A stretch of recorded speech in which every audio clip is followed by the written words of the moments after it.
Magdalene Noble says thank you, just thank you too. And Pendulous Dragon says Dread Dragon and Dragon Master together, good day. And it has been. Why don't we end that good day with one more story? If you have way more money than you know what to do with and you just want proximity to power so you can make even more money, and the exclusive clubs for wealthy a-holes that already exist aren't quite exclusive enough, don't worry, there's a new one coming. It's Executive Branch. It's for people deep in the MAGA movement with millions of dollars to blow so they can hang out next to Don Jr. or whatever. And it's coming soon to DC. Don Jr., by the way, is not only gonna be there, he's a lead investor, and membership, we're told, is tightly screened for loyalty to President Trump. It's gonna be, in the words of Axios, a sumptuous retreat for rubbing shoulders with cabinet members and West Wing officials with no danger of running into reporters or Democrats. See, like the DC private clubs, even for rich people, could theoretically have a journalist there or someone you might disagree with 5%. No more. That's not what exclusivity is about. Instead, you go to Executive Branch, where the most you'll disagree with is like, I don't know, maybe they'll let Dr. Oz in there. He's said a couple things that aren't totally crazy. And so they put out this little flyer for the first like sort of launch party of this, which happened on the weekend of the White House Correspondents' Dinner. So that instead of interacting with the press and pretending that you care about free press and free expression, they instead just went to this party, which is totally cool. And yeah, so it's gonna cost $500K to join. But some people are offering $1 million to skip the wait list because, of course, there are so many incredibly wealthy elitists that they have to have a wait list for this. But even if you offer that $1 million, that doesn't mean you get in. You have to be pre-invited by one of the founders, which include not only Don Jr., but financiers and venture capital people and real estate developers and all of that. You've got crypto people, and the Winklevosses are part of it. And so I love this club because I think that it proves better than anything else has how truly populist this movement is. It is of, by, and for the people, as long as those people have $1 million to spend and personally no member of the Trump family. But if that's the case, then yes, it's very populist. JR, what do you think? So at least we know why they compiled the Epstein list, and they're hid it away somewhere. This might be the actual calling list that they're getting these things from. Who knows? You never really know why they have these things put all together like this. But again, this is the literal ivory tower that I thought people were always warning us about, that those damn Democrats, which by the way, there's plenty of Democrats and Republicans and people in between that are ultra rich that believe in all the same stuff, their money. So don't get it twisted. Of course, there are elitists all over DC and all over the country that say they believe in all kinds of things that we stand for in the country. But so this ivory tower situation, which is already existing down in Mar-a-Lago, this is the DC version, where they can avoid reporters and regular people. Yep. So are people supposed to not know about this? Are they supposed to know about it and then revere it? Are they supposed to aspire to be a part of the ivory tower? Look at how quickly. They were at 99 days. 99 days into this presidency, we're already accepting the ivory towers that all these Republicans said that they were warning you about from those damn Democrat elitists that live on the coasts. Well, DC as well, that you guys said sucked so much. There's your elitist, and he's this guy named Donald Trump. Yeah, there's so many myths that I don't understand how they can be perpetuated. The idea that the Trumps are that this is about regular conservatives. Like they could start up, a nationwide chain of Trump clubs, and Don Jr. starting it, and it's free, for hardworking MAGA men and maybe women, but probably not. They'd come hang out, we'd talk about trout and Glocks or whatever, and it's free. And the Trumps all go and hang out and drink beer and eat Fritos, but they would never ever do that for 5 seconds. Like that. No, this is gonna be caviar and champagne. You are never even gonna see the inside of this building, okay? Unless maybe for a glossy photo shoot in the Wall Street Journal or something. And they claim to be of the people. They claim to be populist. Absolutely ridiculous. Anyway, that's unfortunately all the time we have for the ridiculous on today's show. But JR, as always, thank you for helping us get launched into the week. We appreciate it. And I want to remind everyone, the watch list is alive and well. So where can Absolutely. people go watch your work? And what are you gonna be working on today and this week? Well, you know what? The one thing that just uploaded a few minutes ago is these horrible, of course, these poll numbers that Trump's got and the way he's coping with trying to respond to them. It was actually really fun. There's other ways, and I'm telling you reasons why he's looking at these poll numbers. But also, as you guys know, watch this TYT, check it out, YouTube and all those spots. But also JR Rated, YouTube as well. Check me out there. Sometimes I put those pieces together that I don't always let you guys see from the watch list videos. Also Instagram, you guys. I'm speaking a lot more over there again. Back to the political roots of things, because we're looking at some devastating times in the country, and I think it's serious. I love it. Thank you. I saw someone's like they want some good news tomorrow. Jan Scott, we've got at least one story that I think is positive and gives me some hope. We will be talking about that and other news tomorrow. So everybody, definitely, I'll see you back tomorrow. For now, stay safe out there. Stay sane out there. I'll see you soon.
It's indisputable. I'm your host, Rashad Richey. Good to be with you. We have a lot on the agenda today. First story of the day. A Black father in crisis dies after cops decide to punch him and tase him. Here it is. Wait, John. Come on, John. Come on, man. There you go. John, wait. Stand up. Stand up. 36. I got you. My neck! My neck! Oh, shit! My neck! Oh, John. Sorry. Turn over. Police! Turn over. That's not nice. Sorry. I'm trying. No! 1636! I'm sorry, police! No! John, 1636! Oh! He's got to hold it. I got him! I'm sorry, sir! Turn around, no! Oh! Let go, man! 1636! Police! I'm sorry. Do it. Sorry. Turn around. Turn around on your belly. On your belly. I'm trying. On your belly. The courtesy, this video is courtesy of our dear brother, Roland Martin. Very thankful for his continued advocacy and leadership. Put up the picture full mass. We have the background of an insane encounter.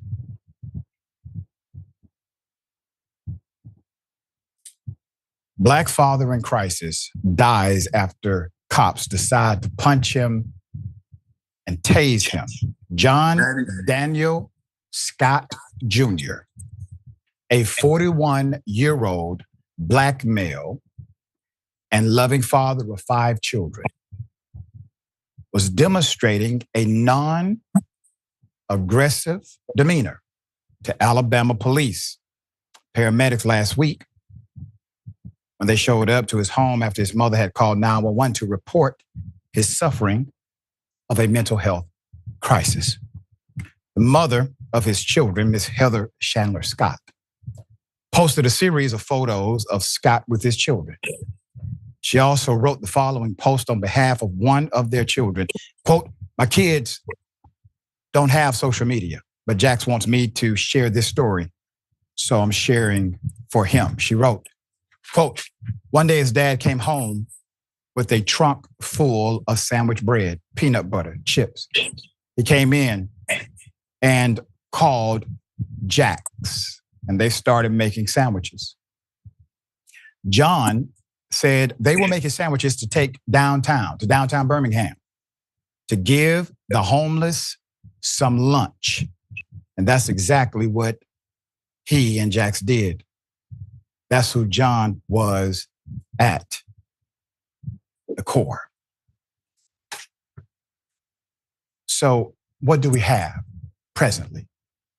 You have a man who is suffering a mental health crisis. He has a family who loves him. He's a responsible, loving father. He's having one of those days. They call 911. Why? Because 911 is supposed to help. It's an ambulance call, not a police call.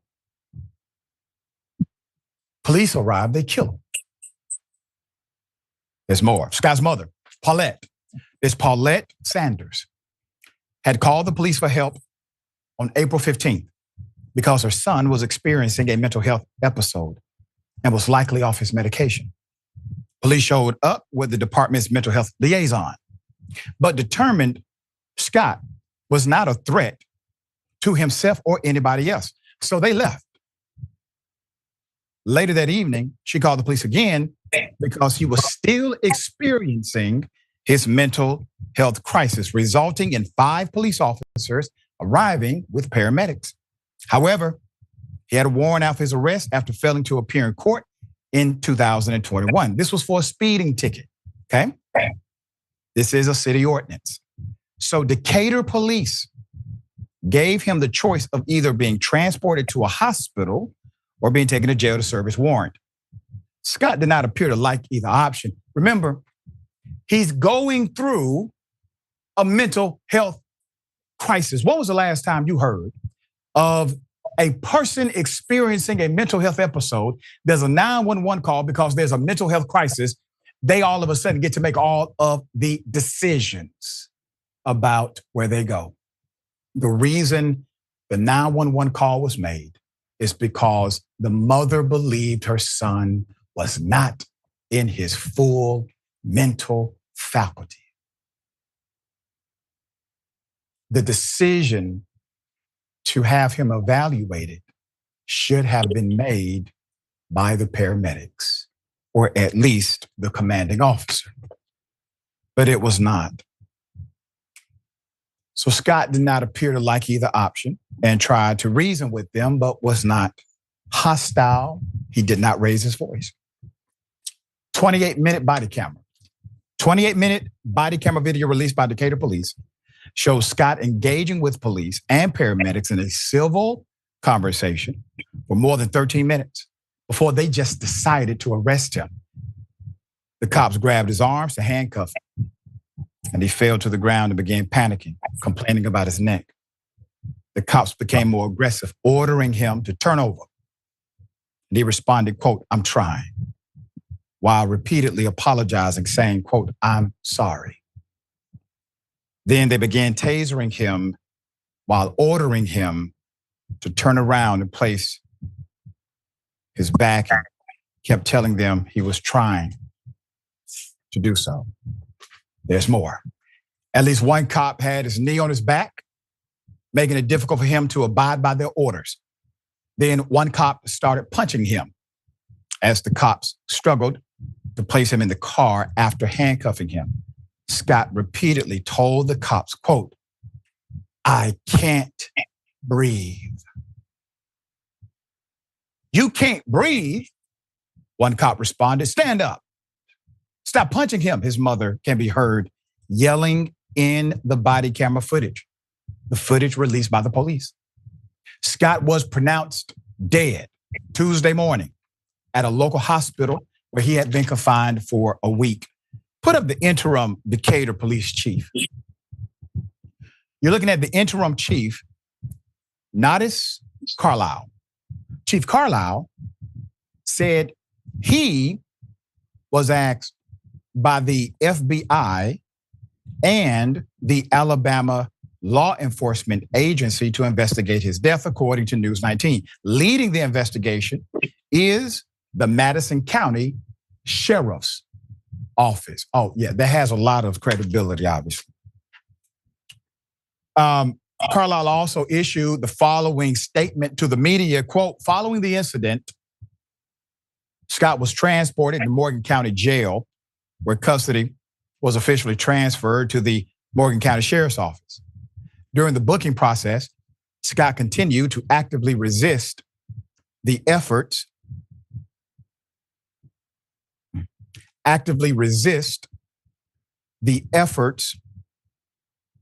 of correctional officers. He was then placed in a cell, later began showing signs of medical distress." He continues, "The jail staff called for an ambulance. Scott was transported to Decatur Morgan Hospital, where he experienced a medical emergency that required life-saving measures. We're actively monitoring his condition and remain in contact with his family." Put the chief back up. Chief, you are the interim police chief of Decatur, Alabama.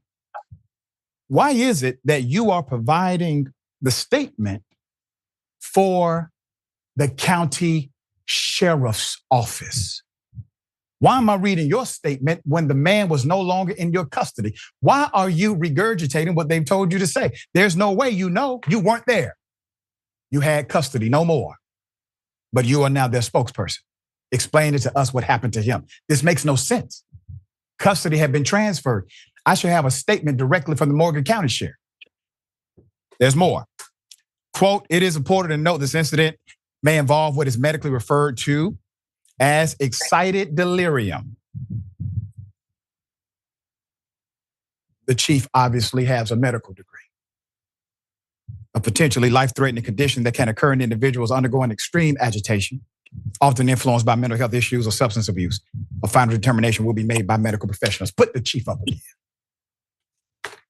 But damn, chief, you real busy. You the sheriff, you the police chief interim. You obviously have an MD degree because you've given this man a diagnosis for why he's dead. Even the hospital didn't do that.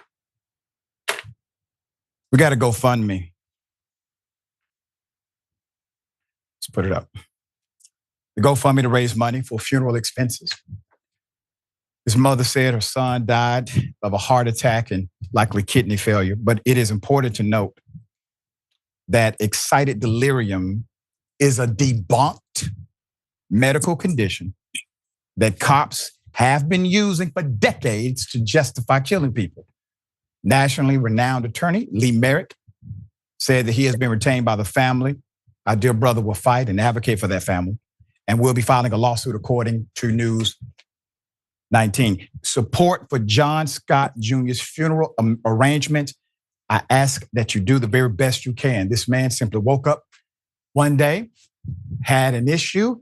His folk cared about him enough to call for help, and he ends up being killed. And then the narrative, the spin from the local police, riddled with BS, rather than the respect this man and his family deserves. Ricky, we're going to Alabama, dear brother. Yes, sir. This is a sad story, and it seems just so unnecessary that this man is dead today after this family attempted to care for him. What say you, brother? You know, Dr. Richard, thank you for having me on. It's, you know, like when it comes to them committing a crime, they always want to use mental health when it comes to white people committing crimes and mass murders. Something was wrong with them mentally.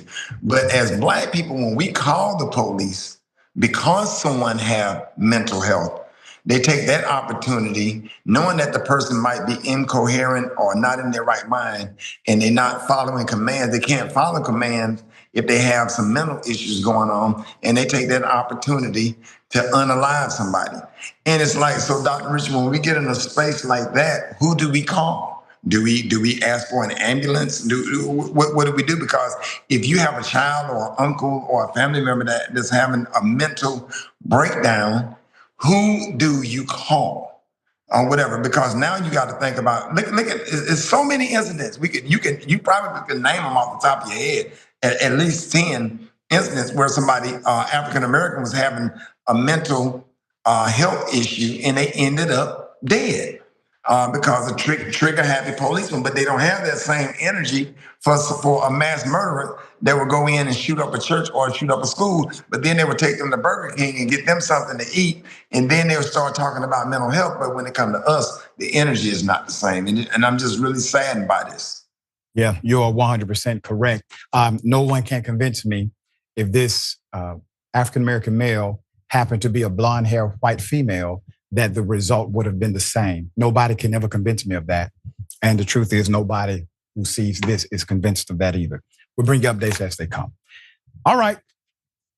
NFL coach's son pulls a cruel prank on NFL draft prospect Shedeur Sanders' son. All right, so we know who did it now. Here it is.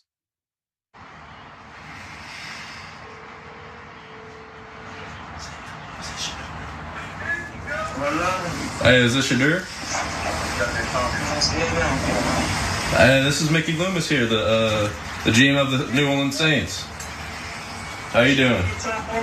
This is Mickey Loomis here, GM of the Saints. How you doing? Good, how are you, man? Good, been waiting on you. Yeah, we have. It's been a long wait, man. We're gonna take you with our next pick right here, man. This ain't gonna be nothing to do. Hey, but you're gonna have to wait a little bit longer, man. Sorry about that. What does that mean? What? What did he say? I don't know. How you gonna ask us what it means and you was on the phone? You heard that? He said you're gonna have to wait a little bit longer. Okay. Sorry about that. Why would he? We have the full update. Put it up full mass. You see, only certain people, just a handful of people, had access to that phone number for a very specific reason. So things like that would not happen. So the man who prank called Shedeur Sanders, the son of Deion Sanders, over the weekend, as he eagerly awaited a call from an NFL team, has been identified now as the son of Atlanta Falcons coach. His name is Jax Ubrich. We have the footage. You just saw it of them making the prank call. Now, according to ESPN, the Falcons acknowledged Sunday afternoon that the defensive coordinator left contact information for the quarterback accessible in his home. That's a no-no. Jax Ubrich, 21, came across a phone number of Sanders and saved it. He later used it to pose as someone with the New Orleans Saints as Sanders waited to be contacted by a team. So the prank call came as the former Colorado quarterback slid further and further down the draft board. The Falcons issued a statement, quote, earlier in the week, Jax Ubrich, the 21-year-old son of defensive coordinator Jeff Ubrich, unintentionally, I'm going to circle that word right there, unintentionally came across the draft contact phone number for Shedeur Sanders off an open iPad while visiting his parents' home, and wrote the number down to later conduct a prank call. That's just the first sentence. There's more. Jeff was unaware of the data exposure or any facets of the prank and was made aware of the above only after the fact. The Atlanta Falcons do not condone this behavior and send our sincere apologies to Sanders and his family, who we have been in contact with to apologize to, as well as facilitate an apology directly from Jax to the Sanders family. We have also been in contact with the NFL and will continue to cooperate fully with any inquiries we may receive from the NFL League office. We are thoroughly reviewing all protocols and updating if necessary to help prevent an incident like this from happening again. I want to take us back to that first sentence. It says, the 21-year-old son of defensive coordinator Jeff Ubrich unintentionally came across the draft contact phone number. So you are in the position to judge intention now. Who told you they unintentionally came across it? To me, that is a liability word. You're trying to dissuade from the reality of liability, because if the son did it intentionally, that means that there's a standard of liability, connected to what he has done, because it was in fact malicious. But if he unintentionally came across the information and decided to just say, oh, wow, yes, this will be a great opportunity to do a prank call. No, that sounds like intention. As a matter of fact, it sounds like premeditation. I don't know too many people who will run up on a random phone number of somebody in such a serious position with a dad who happens to be an NFL coach, understanding his dad's job and how serious this day is, for him to just say, let's do a prank call. Once again, sounds premeditated to me. So Jax publicly apologized to Sanders in a statement via Instagram on Sunday afternoon. The 21-year-old wrote on Friday night, I made a tremendous mistake. Shedeur, what I did, I'm so glad you all on first name basis, by the way. Shedeur, what I did was completely inexcusable, embarrassing and shameful. I'm so sorry I took away from your moment. It was selfish and childish. I could never imagine getting ready to celebrate one of the greatest moments of your life, and I made a terrible mistake and messed with that moment. Thank you for accepting my call earlier today. I hope you can find in your heart to forgive me. I mean, what is there to forgive, sir? They said you did it unintentionally. All right. Social media obviously had plenty to say about the incident. Reactions, here it is. You didn't stumble across it. He's 21 years old. Okay, he found the number. He wrote the number down or saved it. Here's what a publicist thinks of Shedeur in the NFL draft. We're going to call a spade a spade. The most offensive thing that Shedeur can do is have the audacity. He has no violent offenses, no charges, no drugs, no scandals. Because he's young, Black, comes from a family that doesn't need money and is unapologetically taking up space, he's all of a sudden an issue, a fit problem. Have you seen an NFL locker room? The rhetoric around him needing to tone down or not shine so bright. Shedeur Sanders coming in is no more abrasive, aggressive, dominant, assertive than any other one, especially at the QB position. There is nothing funny about what happened to Shedeur Sanders. A lot has been said about the draft pick and why he wasn't picked before, but there's a reason why he may have thought he was going a lot earlier than the 5th round. We've all heard the problems of Johnny Manziel, right? Like, sure, the kid likes to party and hit the slopes every once in a while, and he's making extra money on the back end by signing signatures that he's not legally allowed to sign. But have you guys ever thought that he is still a good kid?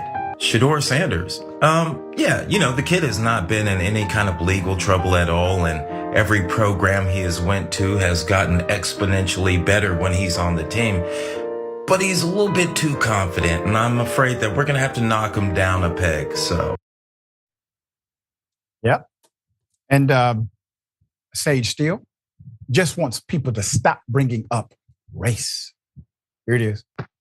So Shedeur Sanders fell in the NFL draft because of racism. I should have known that somebody would pull the race card, and I think it's just a pathetic take. That's just my opinion, though. Here are some numbers, some facts. If you care about facts and the truth right now, that might interest you. I did some homework. It's not that hard, you guys. Last season, 15 of the 32 NFL starting quarterbacks were Black. That's about half, right? That's racist. How about the top 15 NFL players as far as money, payment, what they're making, salary? Dak Prescott, the highest paid player at $60 million a year. That's racist. And of the top 15 paid players, 9 are Black or biracial. 9 of the 15, making a combined $448 million a year. Nice try. I like the pivot opportunity there. We're talking about what happened to Deion Sanders' child. Okay. All right. Sanders did not publicly comment on the prank, was selected in the 5th round by the Cleveland Browns. Will have an amazing career. Good luck to you. Godspeed. All right. Rickey, thoughts here? Yeah, I'll let you deal with Sage Steele.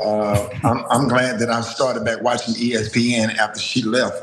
Anyway, but I feel like Stephen A. Smith said this morning that the kid needs his ass whipped by his dad, or just a nice pop upside the head, because it was very disrespectful at a very intense moment. Every single Black person in the country was waiting on him to get drafted. It's a serious issue, and it just felt racist. It felt like the timing was bad. It felt like you added insult to injury.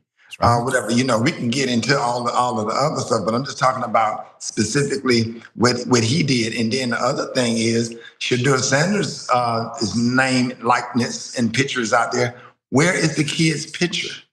Why did nobody post pictures of him and what he did or whatever? So now he got to sit there on campus somewhere, afraid to come out of his dorm because Black Instagram just wasn't having it. And then how do you unintentionally come across Shedeur's cell number? And I thought it was very disrespectful. And it's just some of the behavior, some of the stuff that we as adults have to put up with. And it started out with little stuff just like this that other people call cute, or boys just being boys. But it's a problem when we do it. Yeah, exactly. 100%. So we will see if there's a statement at any point. And I encourage them to just continue to move on. We got this part. All right. Well, an update. A school teacher who decided to make a special needs child eat their own vomit has been sentenced and will avoid all prison time. People are outraged by this. Put her up for a mass. That has to be the most smug look I've ever seen on a mugshot for a person being arrested for a heinous crime like this. Former Indiana elementary school teacher who forced a special needs student to eat his own vomit reached a plea deal earlier this week. That plea deal keeps her out of prison and it keeps her out of the classroom. Her actions have caused outrage, obviously. Sarah Seymour. Ms. Seymour is a former life skills teacher at Brown Elementary School in Brownsville, Indiana. She was sentenced after she pleaded guilty to only one count of neglect of a dependent, which is a misdemeanor. In exchange for her plea, the court dismissed an additional charge of failure to make a report. Reminder of the incident, authorities said the video showed the student seated at a table in the cafeteria. The child was eating his lunch and then stood up, appearing to gag on his food. Ms. Seymour, who happens to be a life skills teacher, appeared to tell him to sit down, police said. Ms. Seymour allegedly told the child that if he vomited, he would be required to eat what he threw up, police said. Taylor, the life skills teacher, was present, gave the boy tray, the release says. Then police said the child vomited on the tray and the table. Knippe, a life skills instructional aide, allegedly handed the child a spoon. Both Seymour and the instructional aide stood at each side of the child while he was forced to use the spoon to eat the vomit and clean up the rest with paper towels, police said. Quote, Kristen Mitchell and Megan King were present and witnessed the incident. Seymour and the instructional aide were arrested on Wednesday and released the same day. The termination process for them has already begun. Brownsburg police secured the video by warrant on April 12th of the abuse which occurred in February at the Brown Elementary School, depicted here with Superintendent Jim Snap. So let's talk about the sentencing. Part of the plea deal requires Ms. Seymour to surrender her teaching license to the Indiana Department of Education. The state does not want her to work in any direct service position with anyone under the age of 18. The state also recommended that she remain at home between the hours of 10 p.m. and 5 a.m. and no contact with the victim order remained in effect. Okay, the state recommended that she remain home between those hours. It is not house arrest, it's a recommendation. The incident was reportedly captured on video per WXIN TV, which noted that 3 other staff members were involved or witnessed the incident. None of those individuals chose to report what happened to administrators. WXIN reported. Now, why is that part important? Because they have a duty to report. They have a duty to report child abuse. And that is abuse, period. Every person there should have been arrested per statute. But it seems as if enforcement was, well, let's just say lacking. They didn't even report it to administrators. So according to court documents, Seymour was sentenced to 365 days in jail, with the bulk of the sentence, 363 days, suspended to probation. She was given credit for time served, which means she has no jail time. The school did not find out about the forced vomit eating until late April 2023, which means if they're telling the truth, No one who witnessed it, and nobody who was involved said a word. At around the same time, the Hendricks County Prosecutor's Office filed criminal charges against 5 people, including Seymour and the instructional aide. A month later, officials announced the district had fired Ms. Seymour, the instructional aide, and one other person. A 4th staffer decided to resign, but they were allowed to resign because they should have been fired too. The contractor was not employed by the school and could not resign or be fired by the district. Seymour's plea deal means 4 of the 5 cases are now resolved. In the 3 other cases, the individuals avoided jail time after pleading guilty to failure to make a report. And you still have the instructional aide slated to go to trial in June. Social media has been outraged. Quote, "She gave him a spoon and everything," wrote one social media user. "The parents should sue her. That's just disgusting. She should never be allowed to teach," wrote a third. It's very sad. Now, why do you really believe all of these individuals who clearly committed abuse to a child, why are they not getting the book thrown at them? But let an immature 18-year-old do something stupid, and all of a sudden the DA, the chief of police, will hold a press conference, and they would tell you how they're going to make an example out of this individual. But where's the example here? Why are they not making an example out of individuals who are grown, who are educated, who are credentialed, who are certified, and who have sworn a duty of responsibility to children? It's because they don't value the child. That's why. They do not value the child. They do not value the community and the family that the child is connected to. They are showing you this by their lack of prowess in the prosecution. It's very sad. Now, we are bringing light to it. Obviously, there's one more case pending. Ricky, thoughts? Yeah, it's just sad. Everybody should have a hard time when you do anything to senior citizens and children. Senior citizens and children should be protected. That lady should be made to register like a sex offender and stay away from kids probably for the rest of her life. And the sad part about it is you probably can't sue her. You probably should sue her, but you can't sue her because you probably don't have anything.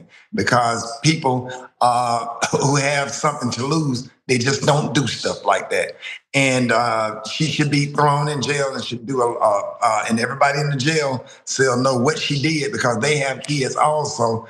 Or whatever, but when you don't teach people a lesson or whatever, but why we always got to be the example and have a press conference when we do something, and when they do something, you just try to do the bare minimum. And here it is, 2024, and we still dealing with stuff like this. And that's why I just thank God for this show and God for your show, because man, a lot of us never would have heard about this incident had it not, you bringing stuff like this to the forefront, and it's sad. And I feel sorry for the kid. I feel sorry for the parents. And, I just hope that he get justice.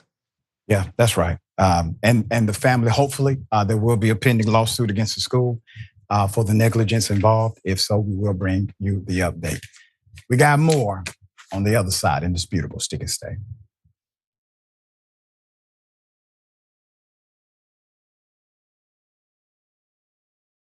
What contributions to the progressive cause are you most proud of?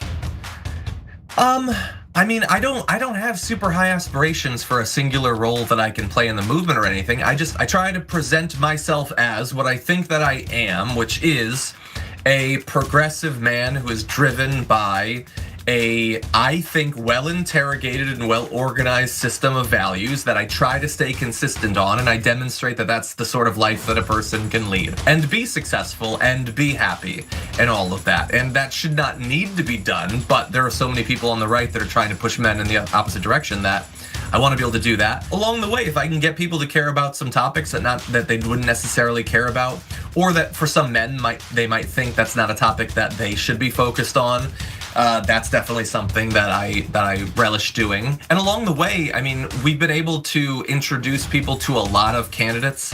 That's been a big part of what we've done. not all of them necessarily got in office. Probably most of them did not. And a lot of them you might not even remember their names. But it was great to be able to provide people the platform where they had the chance of, making a difference. Obviously AOC and all that, but there's been a lot of great people along the way.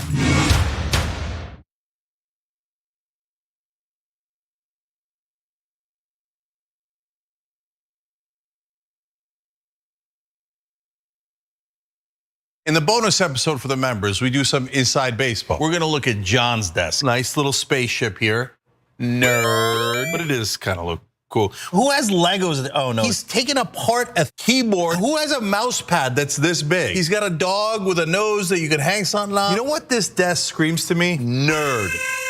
And that's how we like him. We love Johnny Pie. He's got his own personality like everybody does at TYT. Come meet us all in the bonus episodes. TYT.com/team. David Schroeder. Dr. Phil. Adam Green drop by. Charlemagne. Congressman, great to have you. It's great to be with you, Jay. Your show is a great thing. You're informing people. A lot of the shows that I live on, my CNN, my MSNBC, and even Fox, and any of the other shows, NPR, they are so quick to decide that they know what this building means today. The one thing that I hate that politicians do, they talk about the people they should be talking to. Do they have any idea that they're the establishment and that they're hated? Or do they not realize that at all? People are so deeply in their little universe. I think it's very easy to not really question what you're doing. Voters have a right to ask questions of any nominee, whether they're independent, Republican, or Democrat. The system is duopoly that suppresses competition. How is it the year 2024 and we're still like, maybe they'll talk about paid medical? Like how is that like at one level it's like, this is what we're talking about now. You're like, it's 2024. And that's always been the critique, your critique of us is, well, you guys give good speeches, you put out good tweets, but you're not wielding actual power. Now we're starting to. Yes. Congratulations on all your success. You guys are everywhere. It's about a country and a principle, and that's what you and I both worked to achieve. And I'm so glad that at least half the battle has now been won. If you want to go really hear what's going on, honestly, you should tune into the Young Turks. Thanks for doing such a great job. Please keep it up. Hang tough. Yeah. That makes me so happy. Oh, I like making you happy. I didn't know about This that. is a happy Anna Kasparian. What's up? You're welcome, YouTube. Join the Dragon Squad by becoming a YouTube channel member. Click the join button below or sign up on tyt.com/join to get access to fun emojis, a member-only chat, exclusive shop TYT designs, ad-free watching, and so many other amazing perks. Plus, you get bragging rights for being part of the coolest community on the internet and help us drive real positive change in the world. The Dragon Squad awaits, so join today.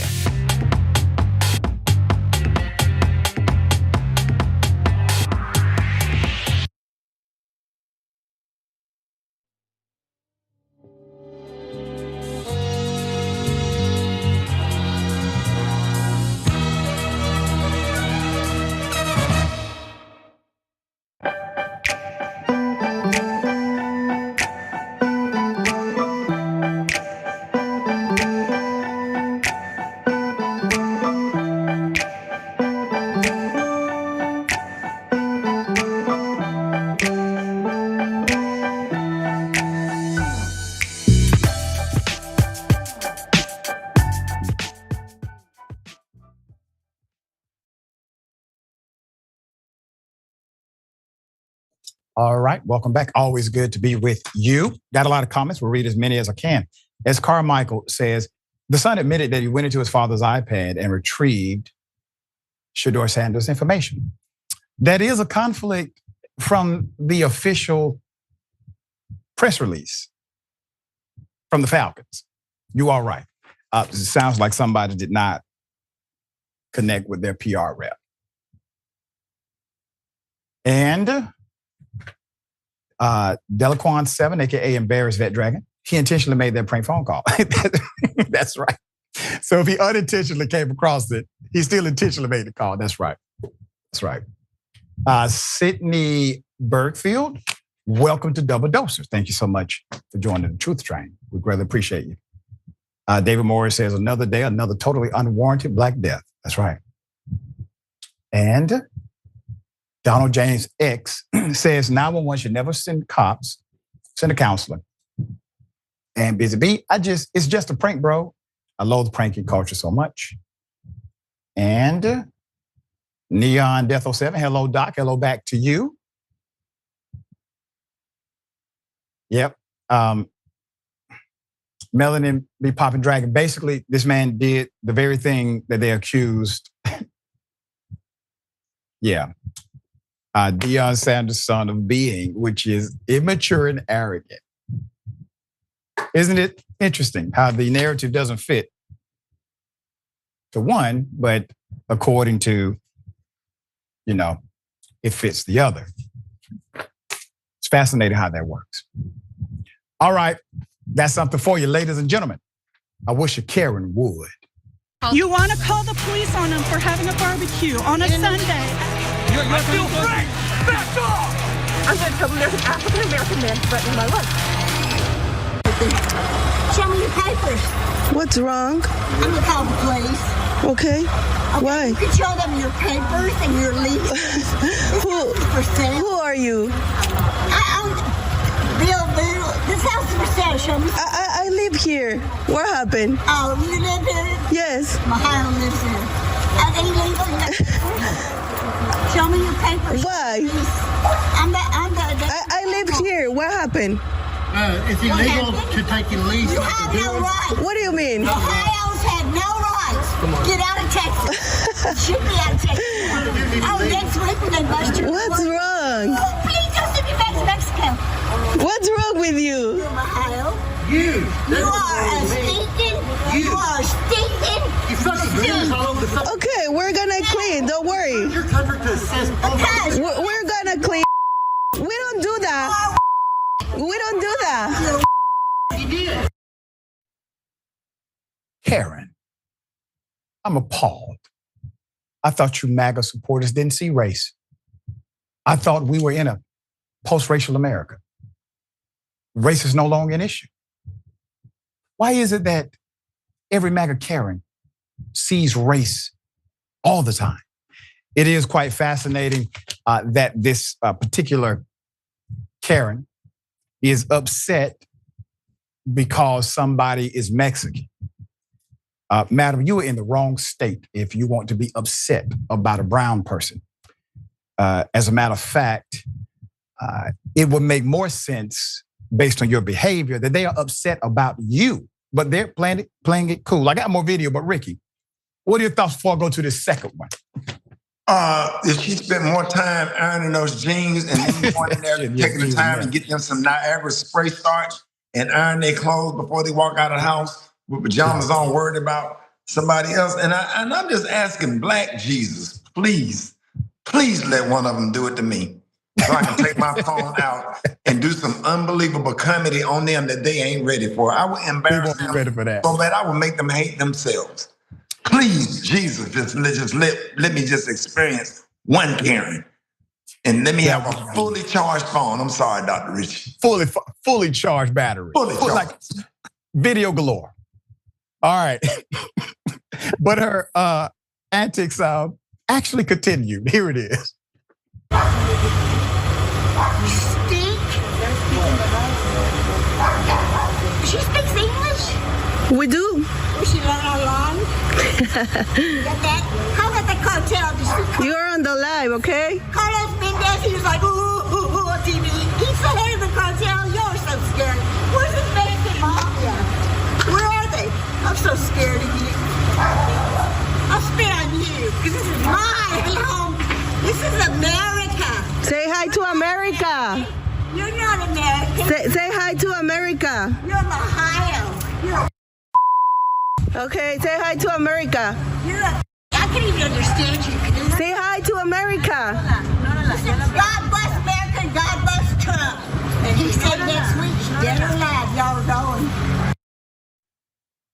America. She doesn't know what that means. You got to say America. Starts with an M to them. Put it up full mass. This move right here, though. I don't know. Rick, I'm gonna let you take this one, man. I mean, she's talking about somebody's stink, man. You know, just from looking at what we just saw, you know, she don't look like she smelled like a day in Neiman Marcus herself. And it's like, what in the Roseanne bar is going on here? The hell.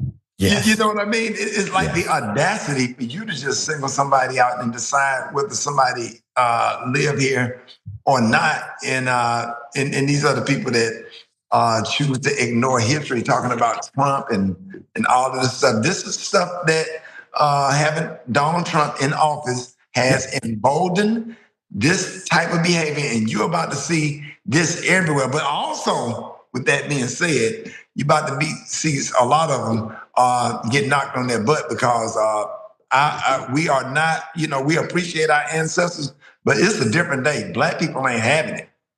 Yeah. Yes, we believe in self-defense. As a matter of fact, the Constitution does too, and so do the statutory laws. Absolutely. All right. Well, imagine that's your neighbor. That's real sad. Okay. This is a hell of a story. A man at a Walmart, possibly, I would even say very likely, was wrongfully arrested for kidnapping a child. I'm going to give you all of the details, let you decide, okay? Put them up full mass. This is a saga, so I'm taking you to Atlanta, Georgia. 56-year-old Mahendra Patel. Mr. Patel was in jail or jailed for attempting to kidnap a child, might be innocent, after Walmart surveillance video shows Patel's interaction with the accuser seemingly contradicts the kidnapping claim. I got a lot more. So the Walmart cameras capture much of Patel's activity in the store. This happened on March 18th, the day of the alleged failed kidnapping. His behavior seemingly contradicts what you'd expect from an abductor on the run. Quote, he's not fleeing, as the police have said Ashley Merchant, Patel's attorney, and Miss Merchant is a great attorney. He's using his debit card. He's talking to an employee here, paying for it with his own name. So how did this happen? What was the interaction? We have a screenshot. I want to take you to it. So the interaction with the toddler's mother, her name is Caroline Miller, starts when Mr. Patel asks her, where could he find a bottle of Tylenol? Okay, there's no disagreement about that. Miller, driving a motorized cart with her baby in her arms and her 2-year-old son by her feet, directs Mr. Patel a few aisles over. He leans in, and that's when Miller said Patel tried to grab her son. Now, here's the other side. Merchant said the video is clear that there was no attempt to wrestle away the child. Quote, you can't see this tug of war or grabbing back and forth, the attorney said. You can see him lean in, and it's very likely he is doing what he said, which was to keep the child from falling, end quote. Patel is seen with his arms outstretched, but doesn't appear to be attempting to pull the child away at all. Quote, if you're in Walmart and you see someone in need, you're just going to have to let them fall, apparently. Merchant, the attorney, continued. Quote, we can no longer help handicapped people, is what this is saying. The arrest warrant secured by the Ackworth Police Department accuses Mr. Patel of grabbing and pulling the woman's child, prompting the mom to wrestle her son back. None of that is in the video. Everyone who has seen the video says the same thing. None of that happened, okay? I'm not sure why the Ackworth police secured a warrant before reviewing the video, or perhaps they did and didn't give a damn. But if that's the case, why is Miller apparently smiling at the counter, okay? So after their encounter, and why didn't Mr. Patel flee the store in a hurry, as police allege, but the video contradicts? On his way to the register, he got his Tylenol. He sees Miss Miller a second time and appears to show her the Tylenol, like, thank you, I got the Tylenol, okay? She responds with a thumbs up. Quote, he's not fleeing. He's not in a hurry. He's not running away, not trying to hide what just happened, Merchant said. You don't see anything, end quote. So before Patel leaves the store, Miss Miller is seen backing the motorized cart into the shelves near the pharmacy, where it appears she runs over her child's foot. Another shopper comes to her aid. Miss Miller did not respond to requests from local media or comment on the newly released footage. She said last month that she is not handicapped, but her children wanted to ride in the motorized wheelchair. The child's father, Jeremiah Walker, told Fox 5 his fiance was, quote, shaking for an hour after the alleged attempted kidnapping.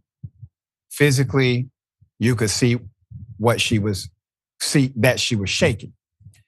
Patel was arrested 3 days after the incident. Ackworth police said they also used store surveillance footage to help track him down. They said in the statement they are aware, quote, aware of the partial video that has been released to the public, but cannot elaborate further so not to compromise the integrity of the case. Patel, meanwhile, has spent more than a month in jail. The real estate investor and father of two is charged with attempted kidnapping, simple battery, simple assault, and is being held without bond. He received a quick indictment, a tactic, Merchant alleges, employed to avoid having an adversarial voice at the probable cause hearing. It's unclear if the grand jury that indicted Patel was shown any of the store surveillance video. Quote, we're at the mercy of the DA's office because they're the only people who can dismiss the charges, Merchant said. Otherwise, you have to get in front of a jury. In a motion filed earlier this month, the Cobb County DA's office attempted to keep Merchant from actually speaking about the case. That's the attorney, Ashley Merchant, arguing it had, quote, become a subject of scrutiny in the local and statewide media and led to online harassment of the child's mother. Merchant accused the detective who obtained the warrant of taking, quote, significant liberties with the facts. He said that things happened that did not happen and got the kidnapping warrant. Merchant said Wednesday, she said her client will likely remain in jail for at least a few more weeks until his bond hearing on May the 6th. Now, Ashley Merchant, if you don't know her as an attorney, she's a very good attorney and also not an attorney who would posit things on the record like this if she was not completely, totally convinced that this individual was railroaded and, or at least something happened that wasn't supposed to happen by way of negligence. In addition to that, calling out the detective is the one who secured the arrest warrant. Well, how does the detective secure the arrest warrant? He writes a report. He writes a narrative. He takes that narrative typically to a magistrate judge or a judge of competent jurisdiction. The judge reviews the statement of the police. And based on the convincing notes of the cop, the judge will issue a warrant or sometimes say, you got to go and get more evidence. But a warrant was issued and then Mr. Patel was picked up. There is no information on record, and I don't think Walmart is hiding information, but there's no information on record that would suggest that an attempted kidnapping has taken place. That I'm just saying, not on record. If they have something on record, this is usually the time they tell you. Because that means if this man attempted in broad daylight at a Walmart, bold enough to utilize his own personal credentials while paying for items, if he's bold enough to try to kidnap your child, he may have kidnapped some other children. So we need every piece of information on the record. This is the time to do it. But that has not been done. All right, Ricky, this case smells like something else is happening here, and it's not a kidnapping. That's my opinion. It smells like we're gonna have to go to the Walmart in Fulton County where Fannie Willis is the district attorney. We can't go to. I guess we got to order everything from Amazon. I guess we can't help people no more. It's like, I feel like, am I dreaming or are we living in an episode of Get Out? Right. Yeah. That's absolutely insane. And the evidence is clear to take that man through that. And he should be compensated and taken care of. And it's like, what do you do if somebody fall out of a cart? And then why are they in the cart anyway? And the cart is supposed to be for disabled people, Right. And the thing is, Ricky, I'm going to go on the other side just for a moment. Okay. Let's say that the woman who was in the cart completely misunderstood the scenario. Sure. And she had a moment. We've seen it. We've reported on people who have had a moment. They misunderstood the scenario and started to blame another person for being a criminal. And they were completely incorrect. Even if that's true, even if that part is true, it is still up to the police, the investigator, the detective, to determine if it was in fact a crime, what took place, right? And man, I just can't see how a police will come to that determination in this case, at least with evidence we have. And she gave him a thumbs up. That's correct. Crazy. That's on the record, right? That's in the video. All of these things are in the video. Okay. All right, we'll bring you updates as they come. Guaranteed to be some updates. All right, so DOGE says it has received or saved $160 billion, but they have cost taxpayers $135 billion. This is, put them up, man. This is what happens when you let a billionaire do government math.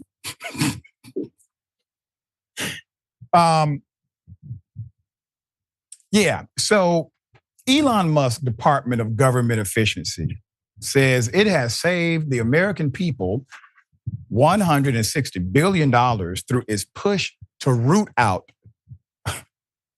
wasteful or fraudulent government spending.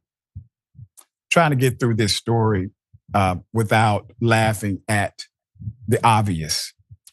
The only fraud here is the guy in charge of the department.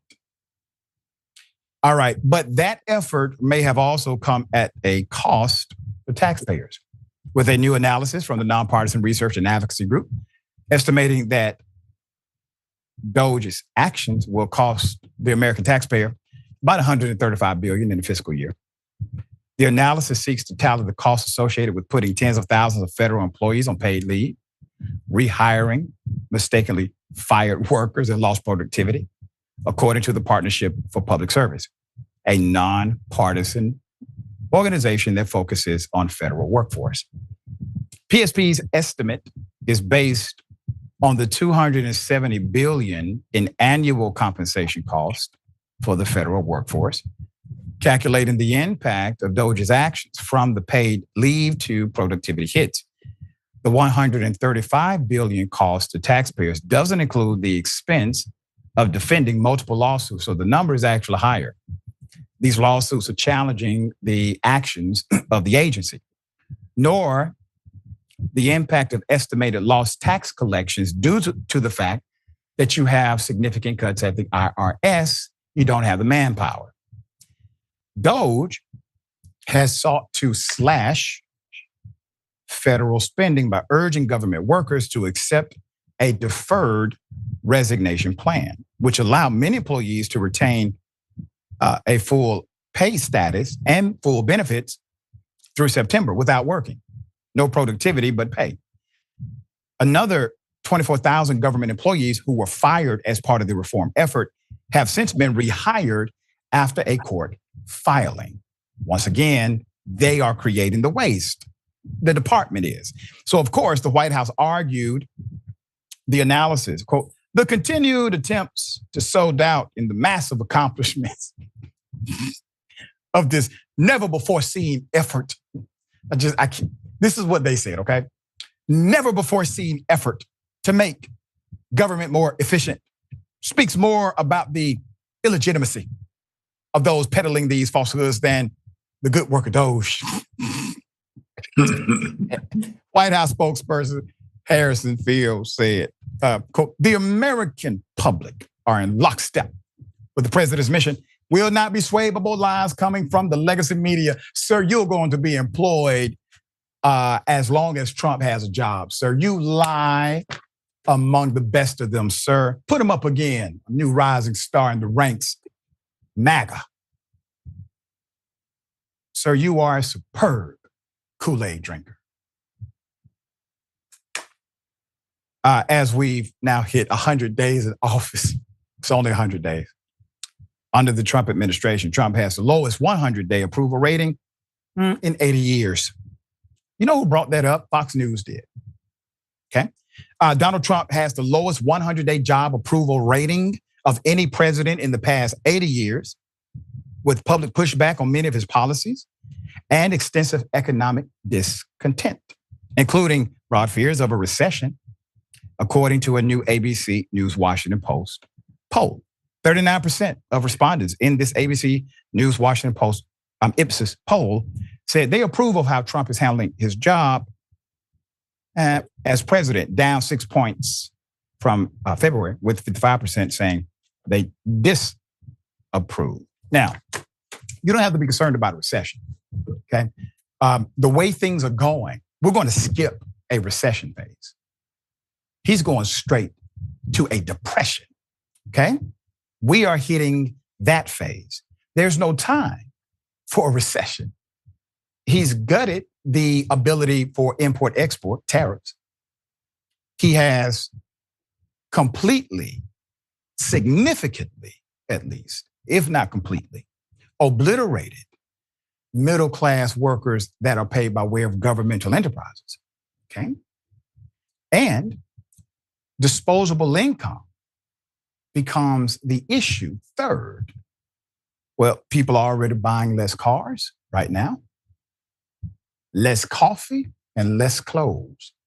My economics professor would say when those three things start to decrease, when people buy less cars, coffee, and clothes, that's when you will see a recession transform into a depression. Why? Because typically those three things you purchase when you have the money to purchase or you have security in the jobs market to purchase them.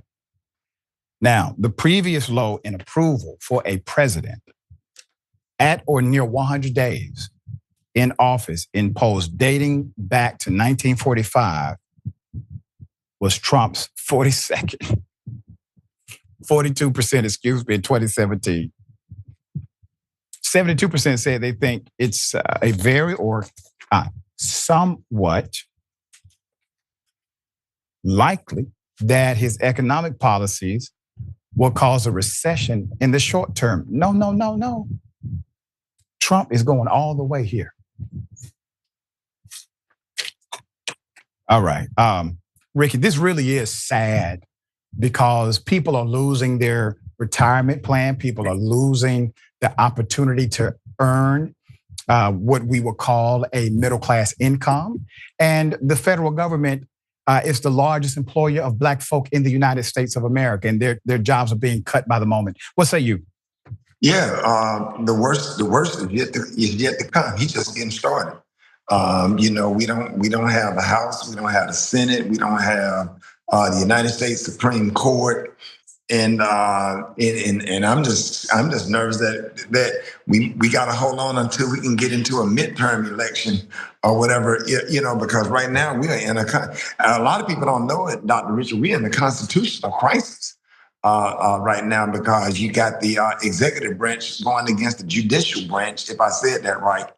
And the worst is going to get worse. I mean, it's about to be, and I learned something when you said about clothes, coffee, and I never heard that before, and I thought about that. And I'm like, oh wow.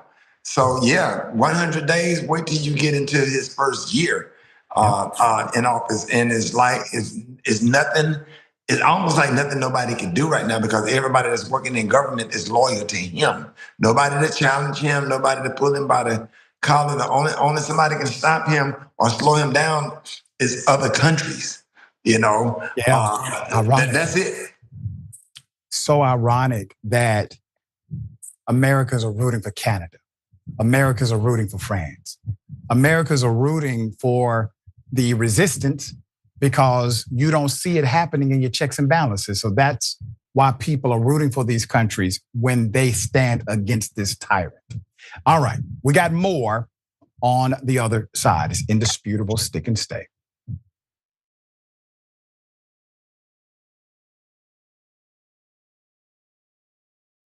I don't care if you're Christian. In fact, I will fight for you to have your religious liberty and practice your Christianity. I believe in that. I don't believe in Christianity, which means that you do not get to dictate the way I live my life based on your religion. I don't care what the Bible says. You have every right in the world. All those women who identify with your religion have every right in the world to not get an abortion, to not take birth control, but they do not have the right to dictate my life and what I decide to do with my body. I don't care about your goddamn religion. I'm so tired of having nonstop conversations about what the Bible says. You live your life in the way that you interpret the Bible. Again, I don't care, but you don't get to take the Bible and tell me, well, the Bible says this in this chapter, in this verse. I don't care. I don't care, I don't believe in it, and I have the right, based on our Constitution, to not believe in it. Here I am, Nancy Pelosi, saying this country needs a strong Republican Party, and we do. No one is representing what I call the silent majority, which is about 2/3 of this country, indisputably progressive. But now we say the time has come for regime change in American television. The Young Turks Network. You have the Young Turks saying this is the time to fight for our values. Young Turks is the oldest left media institution, I believe, that there is. Real front runner in the online media space. You guys might know us. Biggest online left of center outlet that exists. All of you know the Young Turks? People from this district heard about Justice Democrats by watching your show. Thanks to the Young Turks for covering Trayvon Martin's case early on when few people were covered. They don't stop, I won't stop. Racism won't stop, so I won't stop. Species are at risk of going extinct. Major media outlets did not dedicate much time at all to that. We reached a whole heap of people with our progressive message. We're not the Young Turks, you're the Young Turks. That 300 million is a pretty good number, Well, that's the size of the US population. You know what our next target is?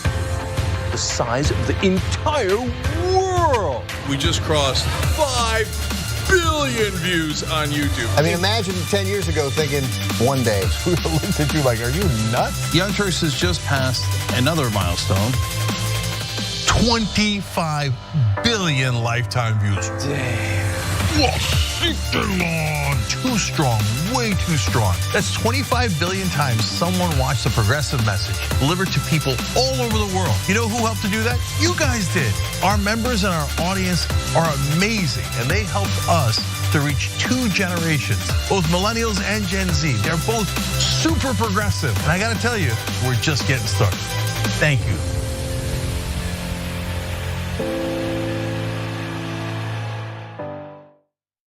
All right, lots of comments. You guys are the best. I'm gonna read a few comments from our members. Mr.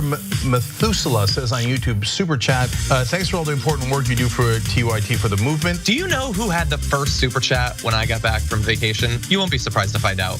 Billy B. Taylor. What do you know? Billy says, rejoice, for Dragon Daddy has returned. This question sent to us by Izzy Sanchez Jr. Is it me or is Meghan McCain talking as fast as Ben Shapiro? Is that the way the right tries to look smart and intellectual? Well, yes. Michael Nathan writes it on Twitter. Did Anna choose Cenk's outfit today? I'm sure it wasn't Cenk himself. Man Bun Jenkins Skinny Jeans says, so now Anna has pointed out, okay, that's his handle. T. Joyce, 1971, saying Donald Trump is good at pulling out of things, NAFTA, the Iran deal, NATO. It's just too bad Fred Trump didn't.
All right, welcome back. Always good to be with you. Our big homie, our brother Rickey Smiley has a special coming out, and it is fire. All right, Rickey, tell us about it. Hey, get ready. May the 30th. May the 30th, let the countdown begin. I haven't done a comedy special in 12 years. So May the 30th on Hulu. So we about to make it happen, man. It is funny. So I'm really looking forward to it. You'll start seeing promotions and advertising for it pretty soon. So get ready. May the 30th. Mark it down. May the 30th, Hulu. Make sure you get us some of those clips and whatever you can so we can continue to promote it, brother. I'm proud of you. 12 years, man. I remember, I'm going to tell a quick story. I remember I was in South Georgia and you came to Albany State University. This was years ago, man. And brother, and I was on the front row. I got a front row seat and you had us howling. You had us laughing so damn hard. That was the funniest comedy show I've ever been to in my life. To this day, brother, I have not been to a comedy show funnier. And it's hard. You talking about college students, man. Yeah. You had college students. You know, Albany got a bunch of preachers. You got the pastors. They scared to laugh at certain stuff. But we all were laughing. Yes, man. So we glad to see you back. And you had the CDs. I remember the CDs, brother. The prank phone call CDs. I sure did. Oh, man. Thank you for supporting me, man. So I'm looking forward to it, man. You're going to be laughing at this one because it's funny. Loving it. I'm loving it, man. Looking forward to it. All right, we'll get that information out. Okay. Well, real interesting. The Trump administration wants to pay a baby bonus. Here it is. And our fertility is dropping dramatically. Teenagers in this country today have the same testosterone levels as 68-year-old men. Let's put it up for a mass. Okay. Obviously, we're in the twilight zone. Trump administration is looking to pay a $5,000 baby bonus to incentivize the public to have more children, okay? So the White House has been fielding proposals aimed at persuading people to marry and have children, an effort being pushed by outside groups focused on increasing the nation's white birth rate. I added the word white because that's what's in between the lines. After years of decline, one such proposal that has been pitched to White House advisors is a $5,000 baby bonus to every American mother after she gives birth. Quote, sounds like a good idea to me, President Donald Trump said Tuesday when asked about a $5,000 incentive for new mothers. When asked by ABC News about the proposals the administration has been fielding, White House press secretary said the president is, quote, proudly implementing policies to uplift American families. On the campaign trail, Trump coined himself, quote, the king of IVF. And in March, he joked that he would be known as the fertilization president, end quote. On Tuesday, Kennedy went on several rants about teenage fertility and the sperm count of teenage boys. Wow. It's Kennedy, y'all. First, he did it at a press conference in which he seemingly complained about teenage pregnancy rates declining. And then on Jesse Men Shouldn't Eat Soup Waters, Fox News show. So let me get this straight. All right. So there are these really, really conservative groups pushing an agenda of paying mothers to have children. But these groups are saying, but you have to be married too. All right. So that's a lot of the conservative groups are pushing that. Here comes Kennedy saying, yeah, I'm down with that program, but we need to extend this to children. We need to extend this whole program to teenagers because they're fertile, according to Kennedy. Put it up, man. Y'all, Earth is not a real place. This is a simulation. Always remember that. Okay, yeah. And it says, now that America is back and God is returning to our daily lives. Well, damn, I didn't know he left. Right. This is what the Post says. It is every woman's patriotic duty to create sons to build and defend our new kingdom. Well, wait a minute. Put it back up. You see what I see? All right. Just want to make sure we all saw it. Whoopi Goldberg gave her thoughts on the matter, and one Fox host had a distasteful response. Here it is. Aren't you excited about it? I mean, Julie, she's such a lovely person. Isn't she lovely? She really is. It's such a shame she's not a mother. I feel like she would have been the best role model. Yes. Thank God she did not do IVF. Because I don't think she'd actually find somebody to actually physically impregnate her, is what I'm trying to get at there. For the record, Whoopi Goldberg has a child, has 3 grandchildren. By the way, we had to find it on Google. All right, Ricky. That's they try to strange. say they can. Yeah, that's strange coming from somebody whose butt is flat as my driver's license. Don't get me. Don't come for Whoopi Goldberg. And I don't know whether to get excited about the $5,000 because I'm about to go buy a Bill Clinton wig and show up at hospitals and cash in. And I just don't know, man. I don't know. Are we in a real world? Also, if Kennedy make one more statement with one more crazy idea, sounding like some balled up paper, I can't even get mad and argue. All I can do is do jokes. I can't. It's too much, man. It's too much. You know, SNL could not have written a script this creative about the American government. It's just no way. No way. Impossible. All right. Listen, I'm all for the support for families, but it's in the implementation and leadership of the program. And for some reason, let's put the picture back up again.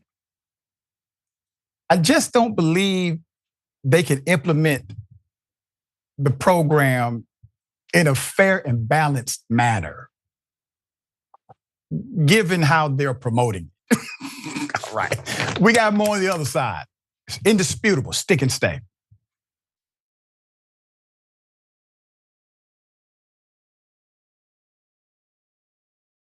There's one reason why healthcare is so messed up in this country, and that's because of our money in politics situation. Because those industries that are deeply corrupt can just simply purchase all of Congress. And then the problem never gets fixed because of that bribery. Mike. Yeah, I mean, it's greed, and it's the greed of politicians, right? I mean, so everything they do is dictated by the donors and the money. I mean, I shouldn't say that, not everything. A lot of what they do is, and I do think that there are people who do things in spite of the fact that they have to raise money and often don't get that money and often don't win because they don't, but are in there fighting for ideals that they believe in. Bernie Sanders is certainly an example of someone like that.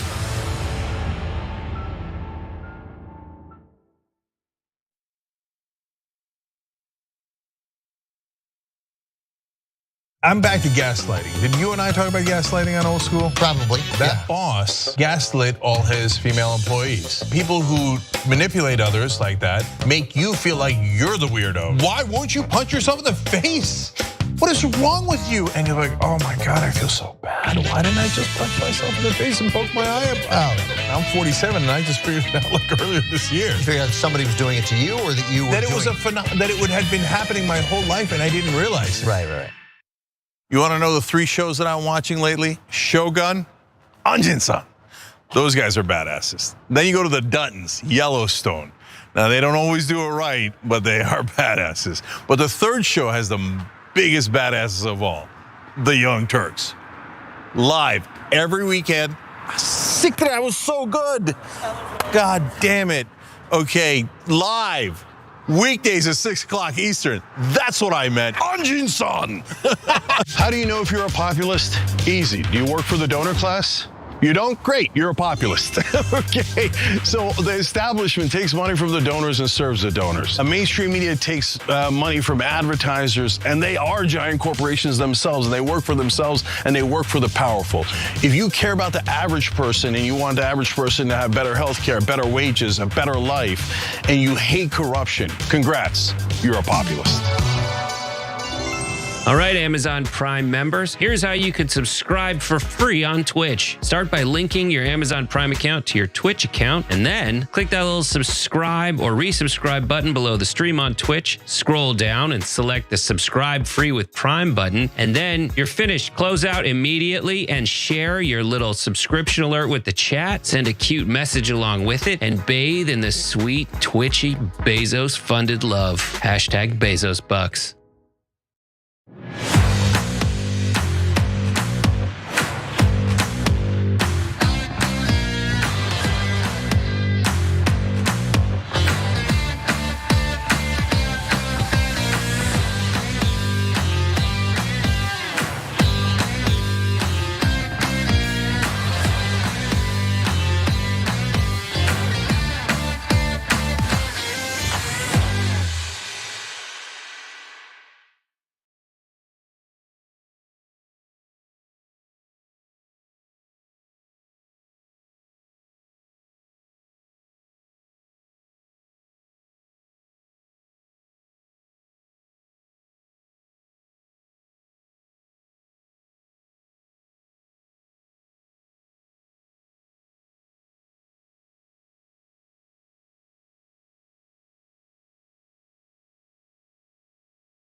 All right, welcome back. Well, here we go again. Cops racially profile black man for doing what? Sitting in his car. We got the video. Here it is. How you doing, sir? Ed. Your name Willie? No. No? There's a Willie that's associated with this vehicle that's trespassed from here. I ran your plate. This vehicle. Showed that you're not supposed to be here. Not this vehicle. Okay, you got your ID with you? Yes. Okay, let's take a look, see you at that. No. There's no reason for it. I just told you the reason. And I have told you I am not this person you're looking for. How am I going to verify that without seeing your ID? Well, you had to ask any of the staff members here if I've been trespassing. I'm asking you. And I just gave you the answer. No, I have not been trespassing. Who are you? My name is Josh. Josh what? No. Okay, hop out of the car for me, No. Mr. Josh. Adam, 1 code 6. Sir, please. Get out of the car. You're under arrest. Stop fighting. I'm not fighting. Give me your hand behind your back now. Now. Give me your hand. You wrap my neck up. You're getting I a hand. haven't done anything. Ah! Ah! Ah! Give me your other hand now. Ah! He didn't want to be arrested, is all. For what? So, He lives here. What's the issue? I'm conducting an investigation. Yes, sir. All right, and he decided he wanted to fight with me. So, Fight? you got I questions? haven't I'll come done talk to you in the anything. office here in a minute. Okay, he does live here, though. I haven't fought anybody. Put it up, full mass. I'm going to give you the background to this insanity. A white deputy is seen attacking a black male who fought back against claims that he, quote, matched the description, has lies exposed on bodycam, now is facing lawsuit. The incident took place October 1st, 2023, as Clark was sitting in his van parked in front of the extended stay hotel. This is where he was staying with his mother. Clark was smoking a cigarette inside his van because he was not allowed to smoke in the room. He's being compliant to the rules. Despite knowing his actions were being recorded by his own body camera, a Washington sheriff's deputy falsely accused the innocent black male of actually assaulting him. When video footage shows it was the cop attacking the black male after claiming he matched the description of another black male. Then after attacking and handcuffing Mr. Joshua Clark, the Spokane County Sheriff's Deputy, Samuel Turner, pulled out Clark's driver's license only to discover he attacked the wrong black man. That was when he muted his body camera for almost 6 minutes as he explained the situation to his sergeant, who had arrived on the scene after the initial confrontation, apparently concocting a false narrative to justify his violent attack on Clark. The silencing of the camera, all right? 6 minutes, called the sergeant. Hey, Sarge, I've effed up. How do you help me cover it up? Okay? That's my hypothesis of what happened. There's more. Clark, who spent the night in jail for nothing, was charged with felony assault on a police officer. Where? Which carries a 5-year sentence. I mean, that would turn somebody's life inside out, upside down any day of the week. As well as 2 misdemeanors, obstructing and resisting. All charges were dismissed 5 months later. Last week, Clark, 35 years of age, filed a lawsuit obtained by Atlanta Black Star, great reporting by Atlanta Black Star, against Turner, the police chief, Dave Ellis, and the city itself, accusing the defendants of violating his Fourth Amendment right to be free from unreasonable search and seizures, false arrest, malicious prosecution, and negligence. So the cop is guilty of all of these, in my opinion. The sergeant is guilty of the last 2 because the false arrest and malicious prosecution happened after he got involved. According to the lawsuit filed by the attorney, Joshua Moore, the entire arrest was based on racism. Officer Turner initiated a seizure of Mr. Clark in his vehicle because he, quote, matched the description of a felony suspect. However, the only similar characteristics between Mr. Clark and the felony suspect are the fact that they happen to be African American. Turner's actions on video are consistent with the actions of law enforcement officers throughout the country that are now being caught on video who continually harass, attack, and arrest black people for, quote, matching the description of another black person. These are called pretextual. Typically, they know the person is not the person. They have a good idea this is likely not the person, but they utilize that description dynamic as a way for a pretextual contact. Had it not been for the video, Clark would easily be serving a 5-year prison sentence. According to court documents and the county online court system, Clark was accused of reaching backward with his left arm and wrapping it around Turner's neck in a rear guillotine chokehold, actively assaulting him. But the video shows it would have been physically impossible for Clark to have reached backwards with his arm as Turner placed his body weight on him. Well, damn, I know you wish you would not have listened to the sergeant this time. The level of creativity in your false report has provided the actual ammunition against your prosecution. All right, Ricky, thoughts here? Yeah, sadly, stuff like this is going to get worse again. Yeah. And I know I sound like I'm repeating myself now that Donald Trump is in office and he is pro police or whatever. It's like we're about to see a lot of this because people has been emboldened, and they also need to they need to pass some laws where and make it illegal for a police officer to turn off a body camera whenever he's interacting with somebody. In some places, it may be laws. I'm not sure about that, but they really need to. And this is one of the reasons why people do not trust the police. See, injustice to one person is a danger to all of us. That's right. You understand? And so now the police need to utilize people like myself and yourself to solve a crime, and we don't know what we're getting into dealing with the police officers because we don't trust them. And they've been using the same technique for years.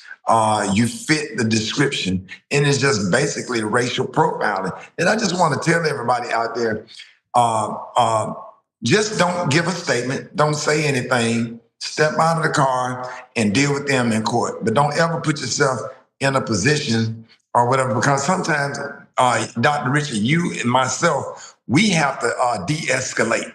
Yeah. By because they want to do something. They woke up, they got out, a lot of them got out of the bed just to be able to use their power on somebody that's innocent. You know, so sometimes you don't give them that. Don't say nothing. Am I under arrest? We need to come up. Everybody need to have a card. I know in some places they have a card that gives you with your rights on there, and then a booklet. They got a small booklet, which I carry the Constitution in my backpack. I have a small blue book that says the Constitution. It needs to be something that we can refer to whenever we're dealing with the police. You know what I'm saying? We got to coach our kids, our teenage boys, whatever, when we come in contact with a aggressive police officer. So I just feel bad, and I just think that this is only the beginning. We're about to see a lot of craziness now. You know, and there are cops that will follow the rules, but there are so many who will not. Yep. And it's okay to be pro-police, but damn it, don't be pro-bad police. Right. Don't be pro-corrupt police. That doesn't make sense. That nobody wins in that scenario. And you said something so pivotal, Ricky. If you don't have an enforcement of the infraction, meaning when they turn their cameras off, there's no penalty for that, you will never get to transparency between cop and community. Because in my opinion, if you turn off that camera, you have tampered with evidence. Absolutely. And you should be sanctioned. And what would they do to us if we tamper with the evidence? Right, exactly. Exactly. Well said. Brother, please tell people how they can follow you, check out your great work. Such an honor to have you back.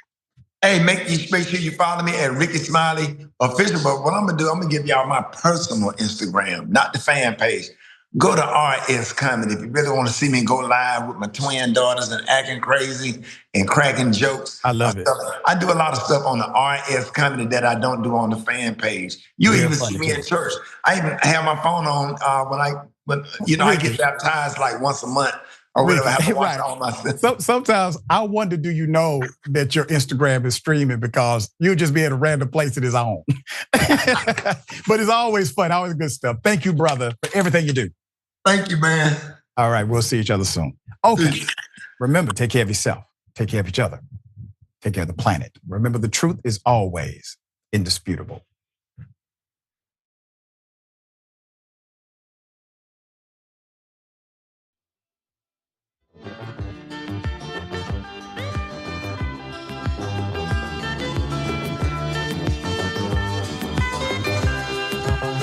Uh-huh.